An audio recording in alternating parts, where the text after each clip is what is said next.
Welcome to the story. Don't forget to like, subscribe, and support me.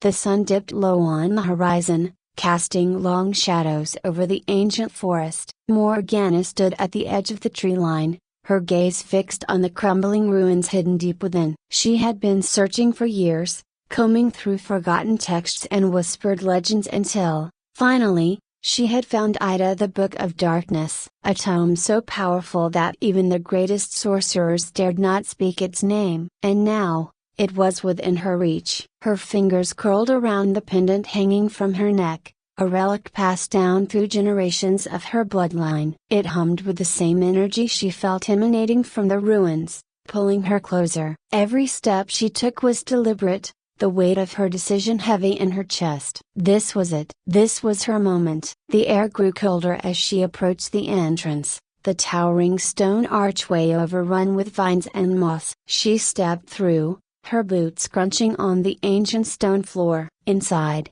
the darkness pressed in around her, thick and suffocating. But Morgana was no stranger to shadows. She thrived in them. With a flick of her wrist, a small orb of light appeared, casting eerie reflections off the jagged walls. At the heart of the ruin, beneath layers of dust and debris, lay the object of her obsession, of the Book of Darkness. It sat on an altar, undisturbed for centuries, waiting for someone bold enough to claim it. Morgana approached slowly, the weight of its presence almost palpable. She could feel its power even from a distance, dark and intoxicating. Her heart raced as her fingers grazed the book's cover. The leather was cold, almost alive, pulsating with forbidden energy. She hesitated for only a moment before lifting it, the pages crackling with ancient magic. As she opened it, the symbols inside glowed faintly, as if recognizing their new master. The language was foreign,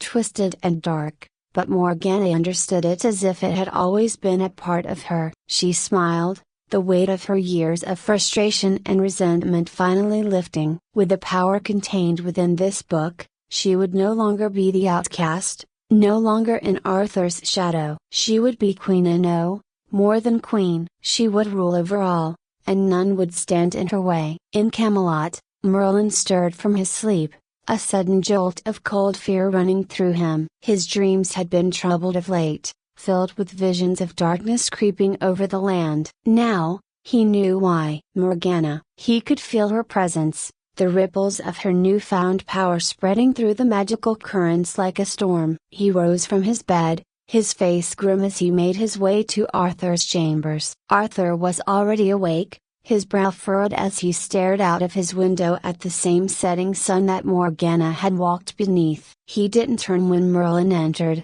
but the tension in his shoulders told the old wizard that he already knew something was wrong. "She has it, doesn't she?" Arthur's voice was quiet but filled with resignation. Merlin sighed, leaning heavily on his staff. "Yes." "The Book of Darkness has fallen into her hands." Arthur turned to face him, his eyes hard. "And what does that mean for us?" "It means," Merlin said, his voice heavy with regret, "that if we don't act quickly, everything we've built, everything we stand for, could be destroyed."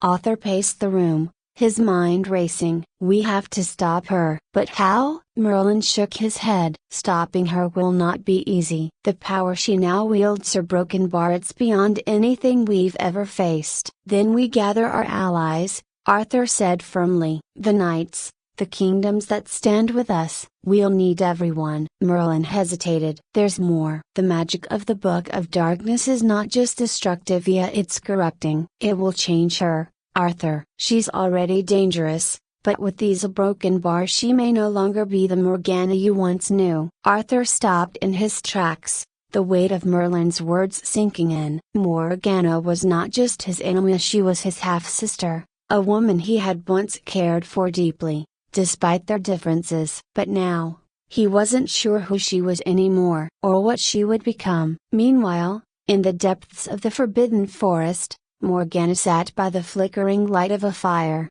the Book of Darkness open before her. She was careful, methodical, as she studied its pages. The magic within was unlike anything she had ever encountered. A dangerous, yes, but also magnificent. Each spell seemed to pulse with raw, untamed energy, and with each word she read, she could feel herself growing stronger. But it wasn't just the power that captivated Hera, it was the possibilities. For too long, she had been pushed aside, ignored, treated as if she were lesser than her brother. Arthur had always been the golden child, the beloved king, while she was left to watch from the shadows. No more. With the book of darkness in her hands, she would carve her own path. She would become something greater. A gust of wind blew through the trees, sending the fire into a frenzy of sparks. Morgana stood, her eyes glowing faintly as she raised her arms, chanting an incantation from the book. The ground beneath her trembled, and the air crackled with electricity. Dark figures began to materialize from the shadows, the creatures born of the forbidden magic she had summoned. Twisted, grotesque, and utterly loyal to her will. She smiled as they bowed before her. Soon, she whispered, Camelot will fall, and I will rise. Days passed, and the tension in Camelot grew with each sunrise. Arthur's knights prepared for battle, their resolve firm but their hearts heavy. They had faced many enemies before, but none like Morgana. Word had spread of her growing army, of the dark creatures she commanded. Fear gripped the kingdom, and whispers of doubt began to circulate. But Arthur refused to waver. He stood before his people, his voice strong as he reassured them that they would prevail. We have faced great challenges before, he told them, and we have triumphed. This time will be no different. We fight not just for our kingdom, but for the light that binds us all. Morgana's darkness will not prevail. His words inspired confidence, but deep down, Arthur knew the truth. This was not just a battle for Camelot, it was a battle for the soul of the kingdom, and the outcome was far from certain. Merlin, too, was preparing, though his preparations were of a different kind. He spent hours poring over ancient texts, searching for any spell, any bit of magic that could help them counter the power of the Book of Darkness. But as the days wore on, he began to realize that the solution might not be found in magic alone. There is no easy answer to this, Merlin confided to Arthur one evening. The Book of Darkness is powerful, yes, but it is also a tool. It's Morgana who wields it, and it's Morgana we must focus on. If we can find a way to reach her, to remind her of who she once was. A broken bar. Arthur shook his head. She's too far gone, Merlin. She made her choice when she took the book. Perhaps, Merlin said quietly. But I still believe there is a part of her that can be saved. We owe it to her to try. Arthur didn't respond. He knew Merlin's heart was in the right place, but he also knew that this was not a battle they could win with words. Morgana had made her choice, and she would not stop until she had claimed the throne. The time for action had come. Morgana's attack on Camelot was swift and brutal. Her creatures descended upon the kingdom like a storm, their twisted forms tearing through the city's defenses with terrifying efficiency. Fires raged, and the sky turned dark as the battle raged on. Arthur led his knights into the fray, his sword flashing as he fought to protect his people. But for every enemy they struck down, more seemed to rise in their place. Morgana's magic was relentless, her power growing with each passing moment. It wasn't long before she appeared herself, her presence commanding as she strode into the heart of the battlefield. She was barely recognizable. Her once regal features were now twisted by the dark magic she had absorbed, her eyes glowing with an unnatural light. She moved with the grace of a predator,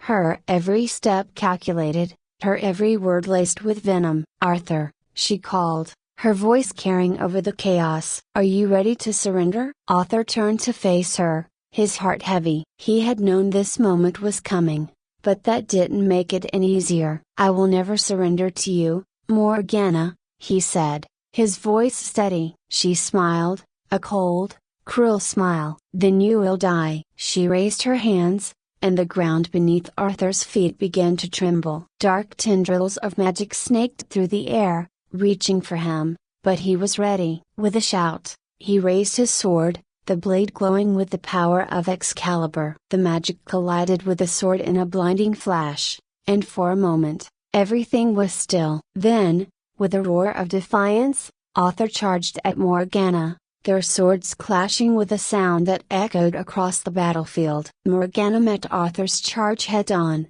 her sword crackling with dark energy. The force of their clash sent a shock-wave through the battlefield, causing knights and soldiers to stumble. Arthur gritted his teeth, pushing against her strength, but Morgana's power was unlike anything he had ever faced. She smiled wickedly, as if sensing his struggle. "You can't win, Arthur," she whispered, her voice laced with malice. "Not against me." "Not anymore." Arthur's missiles strained as he pushed back, Excalibur glowing brighter with every ounce of his will. "I won't let you destroy everything we've built." Morgana's eyes flashed, and with a sudden twist, she knocked Arthur back. He stumbled, but quickly regained his footing, holding his sword steady. Around them, the battle raged in on Merlin casting spells against the onslaught of dark creatures, Arthur's knights desperately trying to hold the line. The tide was turning, and not in their favor. Morgana advanced again,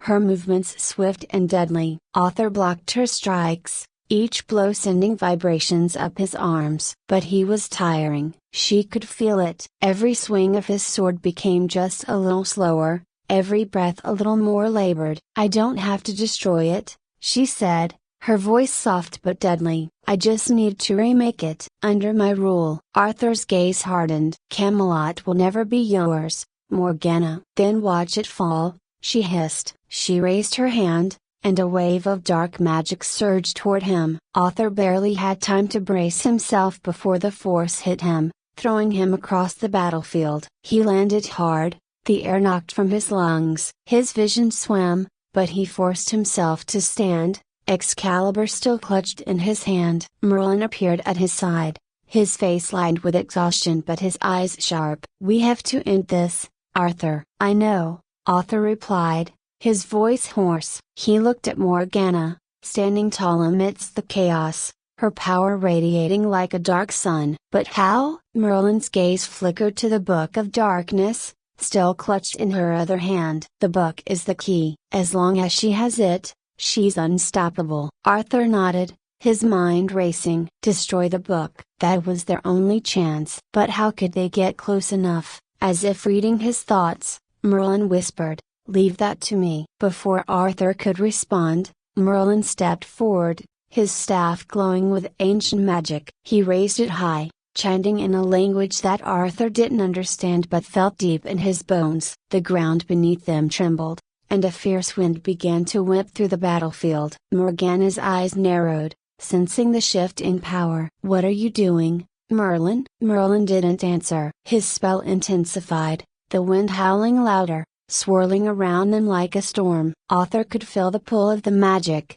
ancient and wild, as it gathered around Merlin. Morgana raised her hand to strike, but Merlin was faster. With a final shout, he unleashed the full force of his spell. A beam of pure, white light shot from his staff, aimed directly at the Book of Darkness. Morgana screamed as the light hit the book, the force of it almost knocking her off her feet. The dark energy around her wavered, flickering as if it were being pulled apart. Arthur saw his chance. With a roar, he charged forward, Excalibur raised high. Morgana, still reeling from Merlin's spell, barely had time to react. Arthur brought the sword down with all his strength, aiming not for Morgana, but for the book. The blade struck the ancient tome, and the moment it did, a shock wave of magic erupted from it, sending both Arthur and Morgana flying. The book exploded in a burst of dark energy, its pages disintegrating into ash. For a moment, everything was silent. The battlefield was still, as if the very air had been sucked from it. Arthur struggled to his feet, his body aching from the impact. He looked around, searching for Morgana. She was lying on the ground, unmoving. Her sword had fallen from her grasp, and the dark aura that had surrounded her was gone. The power of the Book of Darkness had been destroyed. Merlin approached slowly, his face pale and drawn. "It's over," he said quietly. Arthur wasn't sure if he believed it. He approached Morgana cautiously, Excalibur still in hand. When he reached her, he knelt beside her, his heart heavy. She was breathing, but barely. The magic had taken its toll on her, and without the book, she was vulnerable, just as she had been before all of this. She opened her eyes, and for a moment, Arthur saw the sister he had once known. The hatred, the ragia, it was all gone. All that remained was exhaustion and regret. "You should have killed me," she whispered, her voice weak. Arthur shook his head. "I couldn't." Morgana's lips twisted into a faint, bitter smile. "You're a fool, Arthur." "Maybe," he said softly. "But I'm not like you." Merlin watched silently as Arthur stood, leaving Morgana on the ground. The battle was over, but the victory felt hollow. Morgana would be imprisoned, but the damage she had done to Camelot was immense. Many had died, and the scars of this war would last for years to come. As the surviving knights gathered, tending to the wounded and helping to restore some semblance of order, Arthur looked to Merlin. "Is she really finished?" Merlin's gaze was distant, thoughtful. "For now." "But darkness like that, a broken bar, it never truly disappears." Arthur nodded, understanding. There would always be threats to Camelot, always enemies waiting in the shadows. But for now, they had won. For now, they had peace. Days later,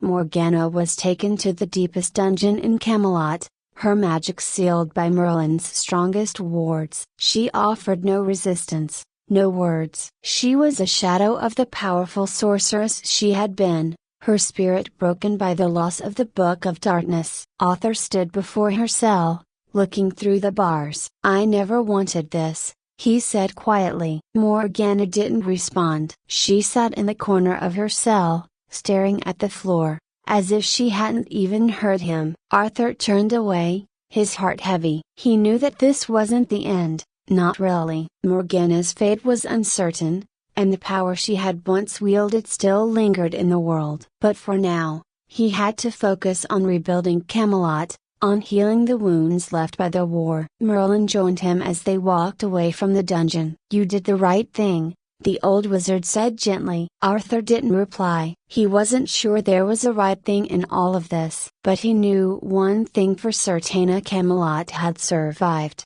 and as long as it stood, there was hope. The sun was rising over the kingdom, casting a warm, golden light over the castle. For the first time in what felt like an eternity, Arthur allowed himself a small glimmer of hope. Merlin, walking beside him, smiled faintly. "The light always returns, Arthur, even after the darkest night." Arthur nodded, looking out at the horizon. "And we'll be ready for whatever comes next."